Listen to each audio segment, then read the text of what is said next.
बिहार में मौसम गर्मी के साथ में अब राजनीतिक गर्मी भी बढ़ने लगा है। आप सब जानते हैं कि 2025 बिहार विधानसभा का चुनावी वर्ष है और अभी हम पहुंचे हुए हैं मोतिहारी जिला का तुरकोलिया प्रखंड का यह जयसिंहपुर आश्रम है। आप देख पा रहे हैं, चारों तरफ घुमा कर दिखा दीजिए।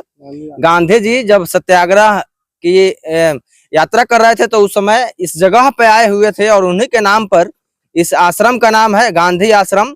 और हमारे साथ यहाँ पर बात करने के लिए जिला के कदावर नेता हैं, राजद के दोनों महासचिव हैं। एक तरफ अख्तर हुसैन साहब हैं तो दूसरे तरफ अवधेश नारायण यादव हैं। यहाँ पर समाजसेवी हैं सददेव यादव जी और यहाँ पर सामाजिक कार्यकर्ता हैं सुनील जी। और आज का जो मुद्दा है, चूंकि आप सब जानते हैं कि मैराथन बहस के बाद में दोनों सदनों से पारित विधेयक को अंतिम में शनिवार के दिन राष्ट्रपति महोदया द्रौपदी मुर्मू ने स्वीकृति दे दी है, उस पर हस्ताक्षर कर दी है और वक्फ बोर्ड कानून जो है वह पूर्ण रूप से पारित हो गया है। तो हम जानना चाहेंगे कि यह जो कानून पारित हुआ है वह देश हित में है, समाज हित में है, या इस पर किस प्रकार की आलोचना हो रही है। सबसे पहले स्वागत है मेरे चैनल में आपका। बहुत बहुत धन्यवाद आपको भी और आपके दर्शकों को भी। क्या कहिएगा, यह चुनावी वर्ष है और संसद के दोनों, राज्यसभा सांसद हो और लोकसभा हो, दोनों में पहले वक्फ बोर्ड कानून पारित हुआ, उसके बाद में राष्ट्रपति महोदय भी उस पर अंतिम हस्ताक्षर कर दिए हैं। आपके चैनल के माध्यम से इस भारत में जितने भी लोग रहते हैं, सभी जाति, सभी धर्म, सभी समुदाय और सभी संप्रदाय, सभी धर्म गुरु, इन तमाम लोगों का मैं सम्मान करता हूँ, इज्जत करता हूँ और साथ ही अपने उलेमाओं का, बुजुर्गाने दीन का भी ताजीम और तस्लीम करता हूँ। इसलिए कि हमारे धर्म में नबियों के बाद जो उलेमा है वो नबियों के वारिस हैं, इसलिए मैं उनका बहुत ही ताजीम और इज्जत करता हूँ। दूसरी बात यह है कि इसलिए भी उलेमाओं का जब देश आजाद हुआ और आजाद होने के पहले इस गुलाम भारत में तमाम उलेमाओं ने कश्मीर से लेकर के कन्याकुमारी तक अपने बलिदान दिया, कुर्बानियां दी और जो है सो अपने सर को तमाम पेड़ पौधे पर लटका दिया इस देश को आजाद कराने के लिए। इस माने में भी मैं उनका बहुत ही एहसानमंद हूं और शुक्रगुजार हूं, इसलिए भी ये महत्वपूर्ण है। तो और ये संघी लोग जो हैं, उस समय भी जब देश आजाद होने के पहले ये अंग्रेजों के पास जो है माफीनामा लिख रहे थे और ये संघी लोग ही अभी जो है माननीय मुख्यमंत्री जी जो 2020 का जो चुनाव हुआ उसमें इस संघी लोगों के द्वारा इनको जो है, इनके पार्टी को, जनता दल यू को 3 नंबर की पार्टी बना दिया गया बिहार में। और अभी जो ये लोग, अभी जो ये बिल जो पास हुआ है, ये वक्फ बिल जो है, मैं इस पर थोड़ा ब्रीफ करना चाहता हूँ। ये समझने की बात है, ये वक्फ बिल जो है, ये वक्फ बोर्ड जो है, इसको थोड़ा समझना है। ये समझना है कि ये है क्या। ये वक्फ बोर्ड जो है, ये तमाम हम लोगों के आबा व अजदाद, तमाम जो है सो हमारे पुरखे कि ये दिए हुए दान, वक्फ जो है उर्दू अल्फाज है, उर्दू लफ्ज है, वो दान में जो जितनी भी जमीनें दी गई हैं वो अब उसी को वक्फ बोर्ड कहते हैं, वक्फ कहते हैं। कितना जमीन है लगभग? अभी इस पर हम इसका कोई आपको हम क्लियर नहीं बता पाएंगे, लेकिन बहुत सारी जमीनें हैं, बहुत सारे पूरे भारत में होंगी। पूरे भारत में है। लेकिन ये वक्फ जो की गई जो जमीन हमारे बुजुर्गों के द्वारा, हमारे पुरखों के द्वारा जो जमीन वो दी गई है, उसमें जो है मदरसा है, जो शिक्षण संस्थान है, मस्जिद है, कब्रिस्तान है, खानकाह है, मजार है, ये सारे जो है सो वक्फ में दान में दिया गया है। और ये दान जो है ये तमाम जो है इस सब संस्थाओं में दिया गया है। और आप सभी जानते हैं कि दान स्वरूप जो है मंदिर में भी दान दिया जाता है, चर्च में भी दान दिया जाता है, गुरुद्वारा में भी दान दिया जाता है, जो बौद्धिस्ट जो मठ है उसमें भी जो है दान दिया जाता है। ये दान जो है सो सब में दिया जाता है।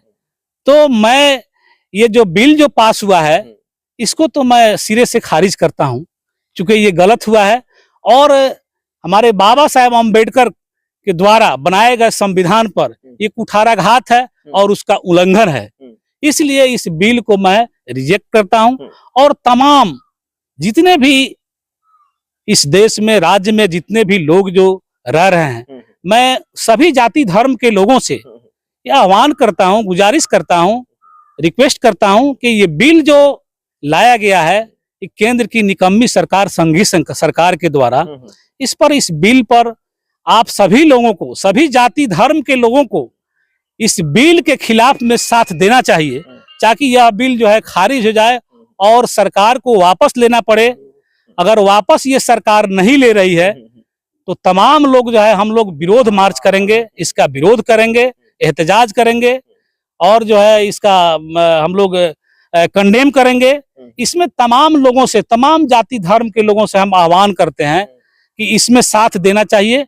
इस बिल को खत्म कराने में, वापस लेने में इस तमाम लोगों को इसमें साथ देना चाहिए। अच्छा, क्या कहना चाहिएगा ये बिल को सफल बनाने में, इस कानून को लागू कराने में जो सहयोगी दल हैं, चाहे वो जीतन राम मांझी की हम पार्टी हो, चिराग पासवान की लोजपा हो, अपने मुख्यमंत्री जनता दल यूनाइटेड के तेजस्वी जी हो, जयंत चौधरी हो, या तमिलनाडु से एक दल है वो भी समर्थन किए हैं, उन लोगों के बारे में क्या प्रतिक्रिया रहेगा?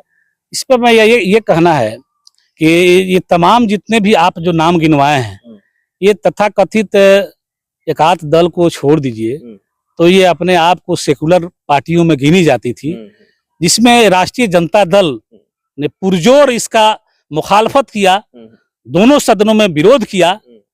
इनके अलावा और भी पूरे देश की पार्टियां हैं, जो बिहार की पार्टियां जो है, इसमें राष्ट्रीय जनता दल ने और हमारे नेता आदरणीय लालू प्रसाद यादव और तेजस्वी यादव जी के द्वारा इसका पुरजोर जो है सो विरोध किया गया दोनों सदनों में। और उसके बाद भी जब इस बिल को नहीं लाने के लिए हमारे तंजीमों के द्वारा जो धरना प्रदर्शन हो रहा था, उसमें भी उन लोगों ने साथ दिया था। अब जो है ये जो नीतीश कुमार जी माननीय मुख्यमंत्री हैं, ये जो इन लोगों के द्वारा, इनके पार्टी के द्वारा, जनता दल यू के द्वारा जो सेकुलर पार्टियां गिनी जाती थी, चिराग पासवान जी की जो लोजपा आर जो है, और जो है सो ये मांझी जी की पार्टी जो है हम है, जयंत चौधरी की पार्टी है जो उत्तर प्रदेश की है, ये तमाम जो दल जो है अपने आप को जो सेकुलर कहलाती थी, ये लोग बेनकाब हुए हैं। ये लोग, इन लोगों के जो है सो चेहरे से पर्दा हट गया है। क्या लगता है 2025 में इसका खमियाजा नीतीश कुमार को भुगतना पड़ेगा? निश्चित रूप से मैं कहना चाहता हूं कि ये बिल जो लाया गया है ये जनहित में नहीं है, ये रिलीजियस मामला है। ये तो इसलिए इस बिल का जो है सो पुरजोर विरोध करना चाहिए। और तमाम लोग जो माननीय मुख्यमंत्री हैं, चिराग पासवान जी हैं, आपको जीतन राम मांझी जी हैं, ये लोग जो बिल का जो समर्थन किए हैं, बिहार की जनता और देश की जनता, खासकर बिहार की जनता 2025 में इसका सबक से जरूर सिखाएगी। चलिए, फिर हम आएंगे आपके पास, मिलते हैं फिर। राष्ट्रीय जनता दल के प्रदेश जिला महासचिव हैं अवधेश नारायण यादव जी। कानून तो अब पास हो गया है, क्या लगता है अब यह कानून वापस होगा? देखिए, भाजपा और आरएसएस दोनों मिलकर बहुजनों के अहित करने के लिए बहुत बड़ा साजिश कर रहा है। हाँ। भविष्य भी हम लोग का अगर ऐसा हुआ तो भविष्य भी हम लोग का बहुजनों का समाप्त हो जाएगा। ये हमला सिर्फ मुस्लिमों पर नहीं है, ये हमला सही मायने में पूछिए तो बहुजनों पर है, अब विशेषकर अनुसूचित जाति और जनजाति पर है। इसलिए कि बाबा साहब को चुनाव में आपको यही आरएसएस वाले और ब्राह्मणवादी व्यवस्था ने हराया था 2 बार। बाबा साहब को कलकत्ता, बंगाल के मुस्लिमों ने बुलाया और उनको वहां से एमपी बनाकर भेजा, तब बाबा साहब यहाँ कानून मंत्री बने और कानून मंत्री बनने के बाद हम लोग को जो सौगात दिए उसी के आधार पर हम लोग अभी जिंदा है और कामयाब भी हैं और तरह तरह के लाभ भी ले रहे हैं। लेकिन ये बहुत बड़ी साजिश चल रही है कि देश में हिटलर शाही चले और पहले आज से जो 50 साल पहले का जो स्थिति था देश में वह स्थिति फिर बहाल हो जाए और वो लोग अपना सरकार चलाते रहे। 15% लोग और 85% लोग उन लोगों को सेवा में लगे रहे। यही साजिश चल रही है। हम आपसे कहना चाहेंगे कि आप जहाँ बैठे हुए हैं ये चंपारण की क्रांति की उर्वरा शक्ति वाली भूमि है। बहुत सारा क्रांति चंपारण से हुई है और हम लोग भी चाहते हैं कि इस बिल के विरोध में संगठित होकर लोकतंत्र को बचाने के लिए, संविधान को बचाने के लिए और देश हित में हम लोगों को आगे आना पड़ेगा और डट कर उन लोगों का विरोध करना पड़ेगा। तो क्या चंपारण से फिर सत्याग्रह होगा? इसके होगा, चंपारण से ही क्रांति शुरू होगी और यह 85% बहुजनों की क्रांति होगी, जिसमें आप देख रहे हैं पप्पू यादव किस तरह दहा रहे हैं पार्लियामेंट में, चंद्रशेखर रावत दहा रहा है। हम लोग को नेता जग गया है, हम लोग उसके साथ हैं और लड़ाई अंतिम दम तक लड़ेंगे और जीत हमारी होगी। ये सब साजिश अभी जो तुरंत किया है इसका भविष्य मतलब है कि 2025 का विधानसभा चुनाव को कैसे वो लोग जीते, इसके लिए तरह तरह के हथकंडा अपनाया जा रहा है। अच्छा, चिराग पासवान, नीतीश कुमार और जीतन मांझी के बारे में क्या कहिएगा? वो लोग तो बलि का बकरा नहीं होता है, बलि का बकरा बन गया। वो लोग समाजवादी भी बनते थे, सोशलिस्ट भी बनते थे और काम कर रहे हैं अभी भाजपा के पक्ष में। हम लोग के जो विरोधी है, जो हम लोग का आरक्षण खा रहा है, जातीय जनगणना नहीं होने दे रहा है, महंगाई बढ़ा रहा है, पढ़ाई पर रोक है, दवा महंगा है, इसका वो लोग साथ दे रहे हैं और कहते हैं कि हम लोग समाजवादी हैं। तो इसलिए वो लोग को बलि का बकरा बनना पड़ा और आने वाले दिन में वो लोग मुस्लिम का भी वोट लिया है, मुस्लिम का रहनुमा बनते थे हमेशा से। तो अब ये लोग समझ गया है कि हम लोग बटेंगे नहीं और आने वाला दिन में चट्टानी एकता का परिचय देते हुए सरकार यहाँ महागठबंधन की बनेगी और सभी लोग का भला होगा। और आने वाले दिन में अगर लड़ाई छिड़ती है तो जमीन पर हम लोग लड़ेंगे और लोकतंत्र को बचाने का काम करेंगे। चलिए, तो ये थे हमारे साथ दो दिग्गज थे राष्ट्रीय जनता दल के, एक तरफ अख्तर हुसैन तो दूसरी तरफ अवधेश नारायण यादव थे। दोनों जिला महासचिव हैं, कदावर नेता हैं मोतिहारी के। अंतिम में कुछ कहना चाहिएगा? देखिए, ये आपके माध्यम से मैं ये जरूर बताना चाहता हूँ कि ये बिल जो आया है, ये बिल के माध्यम से ये जो संघीय सरकार है और आरएसएस के लोग जो हैं, ये तमाम हमारे जो हिंदू भाई हैं, बौद्धिस्ट भाई हैं, ये आपको जैन भाई हैं, पारसी हैं, आपको सिख भाई हैं, ईसाई हैं, ये तमाम जो लोगों को ये बिल के माध्यम से, और ये जो बिल जो पारित कराया इसलिए भी कराया गया है कि तमाम लोगों के जो नौजवानों को, उनके वंशजों को ये दिखाने की कोशिश है कि हम जो है सो मुस्लिमों पर वार कर रहे हैं और उन लोगों को इस माध्यम से खुश करने की कोशिश की जा रही है। तो मैं तो ये आपके चैनल के माध्यम से तमाम नौजवानों से, जो सभी जाति धर्म के लोग हैं, मैं उन लोगों से ये मांग करना चाहता हूं और सुझाव भी देना चाहता हूं कि ये बिल जो आया है इसके माध्यम से आपको भटकाने की कोशिश की जा रही है मेन मुद्दा से। ये आपके इस बिल को माध्यम से जो भटकाया जा रहा है, आपको असली मुद्दा जो है अभी रोजगारी है, आपको नौकरी है, आरक्षण को समाप्त कर दिया गया है और जो है अभी जो महागठबंधन की जो सरकार थी और आपके हक और हुकूक के लिए जो महागठबंधन की सरकार जो आरक्षण का जो बिल जो पास किया था, पारित किया था, उसको जो है सो इन्हीं लोगों के माध्यम से कोर्ट में भेज करके और इस आरक्षण को जो है सो रद्द करवाने की साजिश की जा रही है और आपके जो है सो भविष्य को बर्बाद करने की साजिश की जा रही है।